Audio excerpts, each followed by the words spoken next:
My name is Sarah, and I'm going to tell you about something that happened to me when I was 20 years old.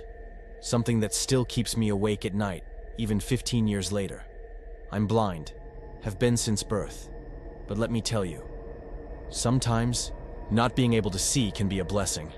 Other times, like what I'm about to tell you, it makes everything 10 times worse. I was broke back then, living in a tiny apartment and struggling to pay rent. That's when I found this job posting online. A woman named Mrs. Patterson needed someone to house sit for 2 days while she went out of town.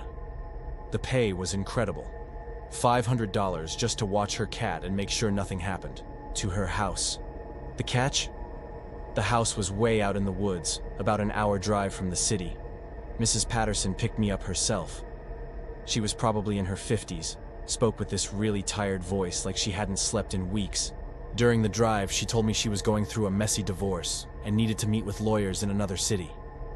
She seemed nervous, kept checking her mirrors and tapping her fingers on the steering wheel. When I asked if everything was okay, she just said the divorce was making her paranoid about everything. The house was massive. Even without seeing it, I could tell from the way our footsteps echoed when we walked inside. The ceilings had to be really high, and the rooms felt huge and empty. Mrs. Patterson showed me around, explaining where everything was. The kitchen, the living room, the guest bedroom where I'd be staying. The cat, a Persian named Princess, barely made any noise when she walked. The nearest neighbor is about 2 miles away, Mrs. Patterson said as she gathered her things. Cell service can be spotty out here, but the landline works fine. There's food in the fridge, and Princess just needs to be fed twice a day. Easy. Money, right? Something about the way she said that last part made me feel uneasy. Before she left, she double-checked all the locks on the doors and windows. When I asked why, she said old habits from living alone, but her voice shook a little when she said it. After she left, the house felt different, bigger somehow, more empty. I spent the rest of the day getting familiar with the layout, making sure I knew where everything was. Princess followed me around, which was actually comforting. At least I wasn't completely alone. That first night, I made dinner and settled into the living room to listen to some podcasts. The house was so quiet I could hear every little sound. The refrigerator humming, the old wood settling, Princess's soft purring when she curled up next to me. Around 10 o'clock, I decided to go to bed early.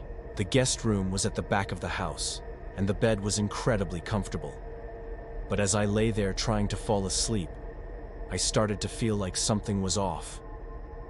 You know how when you're blind, your other senses become really sharp?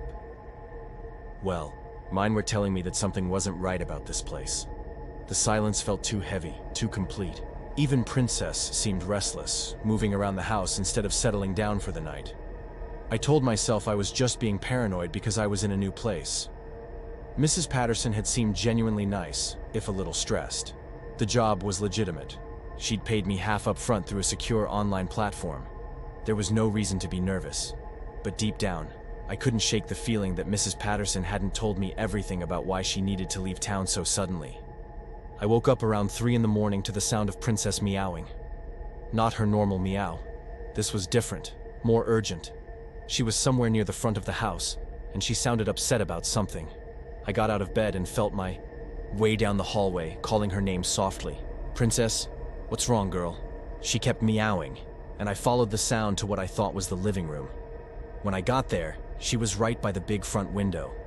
I could hear her little paws on the glass, like she was trying to get at something outside. I stood there, listening, trying to figure out what had gotten her so worked up. The house was surrounded by woods, so it could have been a raccoon or deer. But then I heard it. The faint sound of gravel crunching under someone's feet. Someone was walking up the long driveway. My heart started beating faster. Mrs. Patterson hadn't mentioned anyone coming by. She'd specifically said the nearest neighbor was miles away. I moved closer to the window and pressed my ear to the glass. The footsteps had stopped, but I could hear what sounded like whispered voices. 2 men. I couldn't make out what they were saying, but they were definitely talking to each other. They sounded young, maybe around my age. One of them had a deeper voice. The other sounded more nervous. They were trying to be quiet, but sound carries really well in the woods at night. Princess had stopped meowing and was now making this low growling sound I'd never heard from a cat before. I picked her up, and she was trembling. Whatever was outside had her scared, and cats have good instincts about danger. The voices moved around to the side of the house. I heard one of them say something about checking the windows. My blood ran cold. These weren't neighbors stopping by to say hello. These were people scoping out the house. I felt my way back to the guest bedroom as quietly as possible and closed the door. My hands were shaking as I found my phone on the nightstand. No signal. Mrs. Patterson had warned me about the spotty cell service, but of course it would fail me when I actually needed it. I sat on the bed holding Princess, trying to decide what to do. The voices had gone quiet, but I could still hear occasional sounds, a twig snapping, the creak of a board on the front porch. They were still out there, and they were getting closer to the house. After what felt like hours, but was probably only 20 minutes, everything went quiet. I waited another hour before I finally convinced myself they were gone. Maybe they'd seen the lights I'd turned on and decided the house wasn't empty after all. Maybe they'd just been lost hikers or something innocent. But I barely slept the rest of the night. Every little sound made me jump. Princess stayed right beside me, and I could tell she was still on edge too. When morning came, I felt exhausted and paranoid. I made coffee and tried to convince myself that everything was fine. I walked around the house checking all the doors and windows Mrs. Patterson had shown me. Everything was still locked up tight. No signs that anyone had tried to get in. Maybe I'd overreacted. Maybe my nerves were just getting the better of me in this isolated place. But when I went outside to get some fresh air, I found footprints in the dirt near the front porch. 2 sets of boots, different sizes. They'd definitely been there, and they'd gotten close enough to the house to look in the windows. I spent the rest of the day trying to stay calm and telling myself it was probably nothing. Just some local kids being stupid, or maybe hunters who'd gotten lost. The rational part of my brain knew that most people weren't dangerous, that the chances of running into actual criminals out here were pretty low. But the footprints told a different story. They weren't random. They followed a pattern around the house, like someone had been systematically checking every window and door. And there was something else I'd noticed. In the soft dirt near the back door, one of the prints was deeper than the others, like whoever had made it had been putting weight on that foot while trying to peer inside. They'd been looking for a way in. The second day started normally enough. I fed Princess, made myself some breakfast, and tried to focus on simple tasks to keep my mind off what had happened the night before. Mrs. Patterson was supposed to be back the next morning, so I just had to get through one more night. Around noon, the landline rang. I answered it, expecting it to be Mrs. Patterson checking in. Hello? Silence for a few seconds, then a man's voice. Yeah. Is this the Patterson house?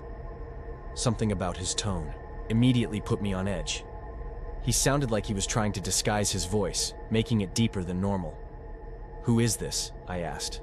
I'm calling about the house cleaning service. Mrs. Patterson hired us to come out today. I knew that was a lie. Mrs. Patterson hadn't mentioned any cleaning service, and she'd specifically told me I was the only person who should be at the house while she was gone. I think you have the wrong number, I said, and hung up. But my hands were shaking as I put the phone down. That voice sounded familiar. I was pretty sure it was the deeper voice I'd heard outside the night before. They were calling to see if anyone was home, to see if it was safe to come back. I found the piece of paper where Mrs. Patterson had written her contact information and tried calling her cell phone. It went straight to voicemail. I tried 3 more times over the next hour. Same thing. Either her phone was dead or she was somewhere with no service. The afternoon dragged by. I kept finding myself listening for sounds outside, jumping every time Princess moved around or knocked something over. I tried to distract myself by exploring more of the house, but that almost made things worse. The place was so big and had so many rooms that I started to feel like someone could be hiding anywhere. Around 5 o'clock, I found something that made my blood run cold. I was in what seemed to be Mrs. Patterson's home office, feeling around the desk for something to read, when my fingers brushed against some papers. I couldn't read them, obviously, but there was something else. A small digital recorder. I pressed play, not sure what to expect. Mrs. Patterson's voice filled the room. but she sounded nothing like the tired woman who'd driven me out here. She sounded terrified. Day 12 of recording. They came by again last night, same two men, I think. They didn't try to get in this time, but they were definitely watching the house. I saw them with binoculars from the bedroom window. I can't keep living like this. Richard's friends are getting bolder, and I don't think the restraining order is going to stop them. Richard. That must be her ex-husband. I kept listening. I know they're waiting for me to leave so they can search the house. Richard thinks I have something that belongs to him, but I don't. I never did. He's just trying to scare me into dropping the divorce proceedings. I can't call the police again. They already think I'm paranoid. But I know what I saw. The recording, cut off there. I sat in that chair feeling sick to my stomach. Mrs. Patterson hadn't hired me to take care of her cat. She'd hired me to make it look like someone was still home while she ran away. I was bait. I tried calling her again. Still no answer. I tried 911, but the call wouldn't go through. The landline was dead. I checked my phone. Still no signal. I was completely cut off from the outside world, and night was coming. Princess had been following me around all day, but now she suddenly ran toward the front of the house. I heard her start that same urgent meowing from the night before. They were back. This time I could hear them more clearly. Two men, just like before, but they weren't trying to be quiet anymore. One of them was walking around the house, while the other stayed near the front door. "You sure she's not coming back tonight?" the nervous voice asked. "Positive. Boss got word she's staying in the city until the divorce is final. Place is empty except for whoever's been house sitting." My heart stopped. They knew someone was here. They'd been watching the house, probably saw me moving around during the day. "What about the girl inside?" the nervous one asked. "What about her?" "She's just some kid Mrs. Patterson hired online. Probably doesn't even know what's going on." The deeper voice was getting closer to the window near where I was standing. I moved away as quietly as possible, but I could hear him trying the window latch. "Locked," he said. "We'll have to use the back door. You brought the tools?" "Yeah, but are you sure about this? Breaking and entering is a lot different than just watching the place. Richard's paying us $5,000 to find those documents. You want to tell him we got scared off by some house sitter?" I heard them walking toward the back of the house. My mind was racing. I had maybe 2 minutes before they got inside. I grabbed Princess and ran to the guest bedroom, locking the door behind me. It wasn't much, but it was something. I could hear them working on the back door. One of them had brought tools, probably a pry bar or something similar. The door was solid, but old houses have old locks. After what felt like forever but was probably only a few minutes, I heard the door give way with a splintering sound. They were inside. "Keep it quiet," the deeper voice whispered as they entered the house. "She's probably asleep, but we don't want to wake her up if we don't have to." I was sitting on the bed holding Princess, trying to control my breathing. The bedroom door was locked, but it was just a simple interior lock, not meant to keep out determined intruders. My phone still had no signal, and the landline was dead. I was completely on my own. They were moving through the house systematically. I could hear drawers opening, papers rustling, furniture being moved. They were searching for something specific, the documents that Mrs. Patterson's ex-husband thought she had. "Check the office again," one of them said. "Richard said she's got financial records hidden somewhere." "What if we can't find them?" "Then we search until we do. She's got to have something he can use against her in court." As they got closer to the back of the house, Princess started getting agitated again. She jumped down from the bed and began pacing by the door. I tried to grab her, but she slipped away from me and started meowing. The house went completely quiet. "You hear that?" the nervous voice whispered. "Yeah, sounds like a cat. Mrs. Patterson's got a cat. But what if the house sitter heard us? What if she's awake?" There was a long pause. Then I heard footsteps coming down the hallway toward the guest room. They stopped right outside my door. "Hello?" the deeper voice called out. "We know you're in there. We're not going to hurt you, we just need to ask you some questions." I didn't answer. Princess was still meowing, and there was no way to keep her quiet without grabbing her, which would make noise. "Look, we know Mrs. Patterson hired you to watch the house. We're friends of her husband, her ex-husband. We're just looking for some papers that belong to him. You help us find them, and we'll be out of here in 10 minutes. Still no response. From me. I was trying to think of a way out, but the bedroom only had one door and one window. The window was on the second floor, so jumping wasn't an option. The doorknob turned, locked, just like I'd left it. But then I heard a different sound, metal on metal. One of them was picking the lock. "Come on, don't make this harder than it has to be," the voice said. "We're not the bad guys here. Richard just wants what's his." The lock clicked open. I heard the door creak as it opened slowly. 2 sets of footsteps entered the room. Princess hissed and ran under the bed. "There's nobody here," the nervous voice said. "She's got to be here somewhere. Check the closet." I was pressed against the wall behind the door, trying to stay as still as possible. It was a stupid hiding spot, but it was the only option I'd had. As soon as they turned on the lights or moved the door, they'd see me. "Hey," the deeper voice said suddenly. "Look at this." I heard one of them pick something up from the nightstand, probably my phone. "She's definitely here." Phone's still warm. They started looking around more carefully. I could hear them checking under the bed, opening the closet door. It was only a matter of seconds before they found me. "She's behind the door," the nervous one said. A hand grabbed my arm and pulled me out into the open. I stumbled and nearly fell. "Please," I said, my voice shaking. "I don't know anything about any papers. I'm just here to watch the cat." "Relax," the deeper voice said, though he didn't let go of my arm. "We're not going to hurt you. We just need you to help us look for something." "I can't help you look for anything," I said. "I'm blind." There was a moment of silence. Then the nervous voice said, "Oh shit, she really is blind. Look at her eyes." The grip on my arm loosened slightly. "That's why Patterson hired you," the deeper voice said. "You can't identify us later." That's when I realized I might actually be in more danger than I'd thought. They'd broken into someone's house and were planning to tear it apart looking for documents. If they thought I could identify them later, they might decide I was too much of a risk to leave alive. "I haven't seen your faces," I said quickly. "I don't know what you look like. I don't know your names. I just want to get through this and go home." "She's got a point," the nervous one said. "She can't ID us. We could just tie her up and leave. Her here. Or we could use her," the deeper voice said. "She's been living here for 2 days. She knows where everything is. Even if she can't see, she might know something useful." They forced me to sit in a chair while they continued searching. For the next hour, they went through every room in the house, getting more frustrated as they failed to find whatever they were looking for. I could hear them getting angry, arguing with each other about where to look next. That's when the nervous one's phone rang. "Yeah, boss," he answered. "No, we haven't found them yet. Yeah, she's here, the house sitter. She's blind, can't cause us any problems." A pause while he listened to whoever was on the other end. "You want us to what? Boss? I don't think that's a good idea. This was supposed to be simple." Another pause. Longer this time. "Okay, yeah, I understand. We'll take care of it." He hung up and said to his partner, "Change of plans.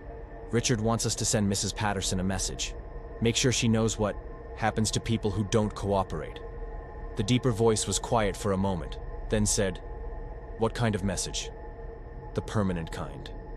That's when I knew they were going to kill me. I tried to stay calm, but my whole body was shaking. These weren't just burglars anymore. They were going to murder me to send a message to Mrs. Patterson. I had to do something, but I was tied to a chair and couldn't see where they were or what they were doing. "Please," I said. "I don't have anything to do with Mrs. Patterson's divorce. I'm just a college student who needed money. You don't have to do this." "Nothing personal," the deeper voice said. "But Richard's got a lot riding on this divorce. His wife's been hiding assets, and he needs to convince her to stop fighting him in court." I heard them moving around the room, and then one of them said, "Make it look like a robbery gone wrong. Boss said it should look natural." That's when I heard the most beautiful sound in the world. Sirens in the distance. "What the hell?" the nervous voice said. "You hear that?" The sirens were getting closer. Multiple vehicles, coming fast. "She must have called the cops before we got here," the deeper voice said. "We need to go, now." "What about her?" "Leave her. If the cops are coming, we can't waste time." I heard them running toward the back door, the same way they'd come in. The sirens were getting louder, definitely coming up the long driveway to the house. But here's the thing that still gives me chills thinking about it. I never called the police. My phone had no signal and the landline was dead. I couldn't have called anyone even if I'd wanted to. The police cars pulled up outside, and within minutes the house was full of officers. They untied me and checked to make sure I wasn't hurt. When I asked how they knew to come, the officer in charge looked confused. "We got a 911 call about a break-in at this address," he said. Caller said there were armed men in the house and someone was in danger. But the call was placed from a cell phone registered to Mrs. Patterson. Mrs. Patterson. But she was supposed to be out of town, and her phone had been going straight to voicemail all day. They never caught the two men who broke in. By the time the police searched the woods around the house, they were long gone. But they did find evidence that the house had been under surveillance for weeks. Cigarette butts, food wrappers, and a detailed schedule of Mrs. Patterson's daily routine written in a notebook. When Mrs. Patterson finally showed up the next morning, she looked like she hadn't slept in days. She thanked me for staying and paid me the full amount she'd promised, plus extra for what I'd been through. But when I asked her about the 911 call, she looked genuinely confused. "I was in meetings with lawyers all day yesterday," she said. "My phone died around noon, and I didn't get to charge it until late that night. I never called anyone." The police report listed the 911 call as coming from a number that was definitely registered to Mrs. Patterson's phone. But according to the phone company records, that phone had been dead, completely powered off, for over 8 hours when the call was made. I never found out who really called the police that night. Mrs. Patterson swore it wasn't her. The phone company confirmed her phone was dead during the time of the call. But someone knew I was in trouble and somehow used her phone number to get help. Sometimes I wonder if Mrs. Patterson was lying about her phone being dead. Maybe she had a feeling something was wrong and called to check on me. That would make sense, right? But deep down, I don't think that's what happened. Because here's the part I've never told anyone, not even the police. Right before I heard the sirens, when those men were discussing how to kill me, I heard a third voice in the room. It was so quiet I almost missed it, just a whisper really. But it was definitely there. And it was Mrs. Patterson's voice, saying, "Help is coming." But Mrs. Patterson wasn't in the house. I was alone with 2 killers and a cat. There was no one else there. I still don't know what really happened that night. The rational part of my brain says Mrs. Patterson must have called the police from wherever she was staying. Maybe had a feeling something was wrong. The phone company records were probably just a mistake. But sometimes, late at night when I'm lying in bed, I remember that whisper. I remember how real it sounded, how close it seemed. And I wonder if maybe, just maybe, someone was looking out for me that night. Someone who cared enough to make sure I made it home safe. Mrs. Patterson won her divorce, by the way. Her ex-husband was arrested a few weeks later for conspiracy and attempted murder. Turns out he'd hired those men to do a lot more than just search for documents. He'd wanted to make sure his wife never made it to court. I never took another house-sitting job. Some experiences change you, make you realize how fragile life really is. But I'm grateful for that night, in a weird way. It taught me that sometimes help comes from the most unexpected places. And sometimes, when you're alone and scared and have nowhere else to turn, someone's watching out for you, even if you can't see them.